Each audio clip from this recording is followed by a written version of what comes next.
Upon insertion to planet surface, Terminid presence was almost immediate, giving little initial resistance. We moved out to the nearest detected bug nest, and promptly sealed it. The Terminid response was swift, with bug breaches opening all around our position, unleashing 4 charges and overwhelming Terminid forces. Oh, 3 chargers, 4 chargers, holy hell, boy. In total, 5 Helldivers were lost on the single point, requiring rapid dethawing and reinforcing. The squad continued, with great democratic vigour, despite continuing high levels of Terminid activity, sealing the remaining holes while suffering only 6 more fatalities. The persistent high levels of Terminid activity had slowed the mission, and extraction could not be commenced before destroyer departure, resulting in the total loss of support stratagem and reinforcement availability. At this point, the squad supplies and morale were both critical, and extraction was not available for 4 minutes. While waiting for extraction, we almost immediately lost Helldiver Z4 to what appeared to be friendly guard dog fire as a charger assaulted our position. The remaining squad fought valiantly for liberty, attempting to make every shot count. However, Heavy continued Terminid assault totally depleted ammo supplies, with 30 seconds left before extraction. You guys are all out of ammo! With no bullets left to fire, my only chance of survival was a temporary tactical retreat.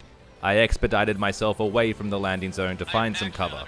It was at this moment, with 5 seconds before evac, that a Bile Titan arrived and killed the remaining 2 squad members. No!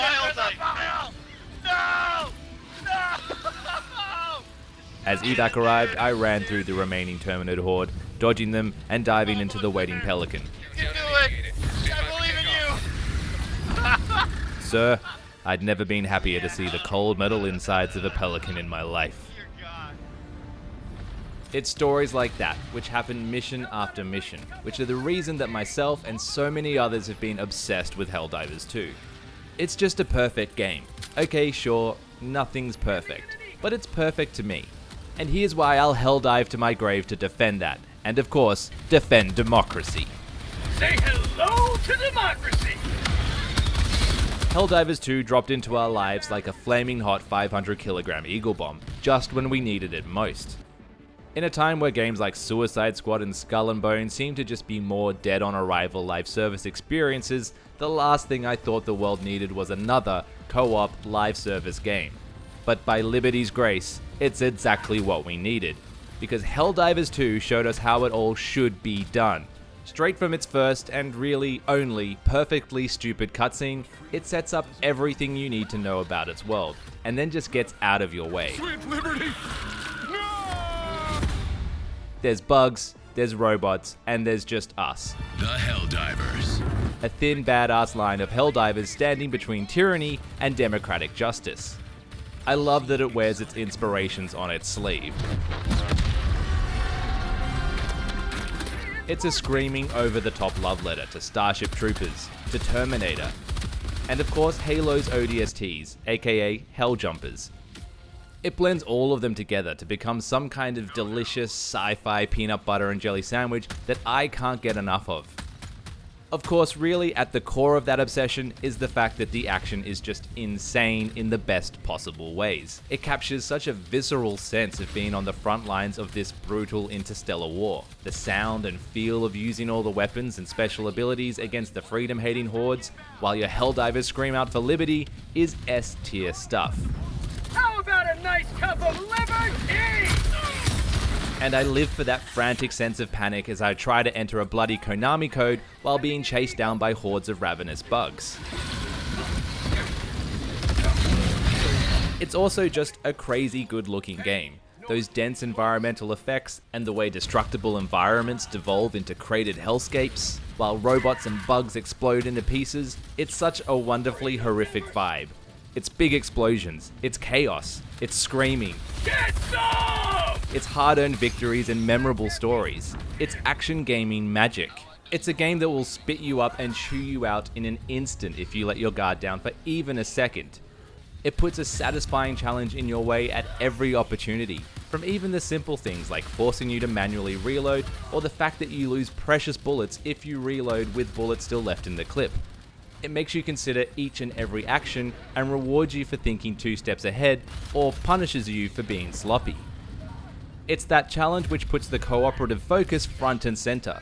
Sure, you can play solo, but on any serious difficulty, you will be crying out for a team. And those serious difficulties, sweet liberty spare me. How many Bile Titans do they want to have? It all makes you appreciate your teammates like few games can, which has just built this really natural and beautiful sense of community, which makes it all the more hilarious how easy it is to accidentally wipe them and yourself out. But that's why when you get a good team, you truly feel like an elite squad of Helldivers. You're the galaxy's best, and democracy thanks you. It's also brilliantly rewarding in all the right ways. There's no mountains of useless gear to disassemble, and while there's a few currencies to juggle, it's simple and clear what each one is used for. What is handed out feels earned and deliberate, where you get to choose what you unlock. If you and your squad put in the hard work fighting for freedom, you're rewarded with just enough to buy yourself a new toy or two every few missions. It makes each new weapon, stratagem, or ship upgrade feel meaningful and hard-earned, each giving you a new feather in your arsenal's cap. And there's enough upgrades to chase here to keep us diving back in mission after mission. Also, the fact that you can earn the premium currency just by playing is of course a very democratic thing to do. I also love how new weapons and stratagems will often only tip the scales just slightly for you in battle, but when they're used well, they're absolutely game-changing. A new special weapon like a grenade launcher can turn previously insurmountable hordes into piles of bug paste. And the high-level railgun is basically the only way to survive late-game heavy units. Or at least it was before they nerfed the heck out of it. New gear like supply packs can relieve ammo stress, or a personal shield can give you some much-needed extra defense. And of course you'll need bigger and more explosive stratagems to help you defend Super Earth. Dropping a 500 kg bomb right into a Bile Titan is up there with some of the best gaming moments you can have. But perhaps its most genius touch is the Galactic War metagame. Here the war plays out on a grand scale on our ship's holotables, regularly updating as systems and planets come under attack and need liberating. Each new campaign taking us to a new frontline, keeping the action fresh, and giving us a new chapter in this organic ongoing story that we're telling as we play it. Were you there when Malevelon Creek fell? It all makes us feel like we're doing our part, no matter how small, where each mission victory contributes to helping liberate one planet 0.000% at a time. And I love that we all get our own little ship, our own home among the stars, where we get to look out and see other ships hovering over the battlefield, sending down Helldivers, bombardments and supplies, spurring us back into our Hellpods for our next drop. I just bloody love it. It's brilliant, it's hilarious, it's stupidly fun. It's exactly what we needed. It's perfect. For democracy. For freedom. For liberty.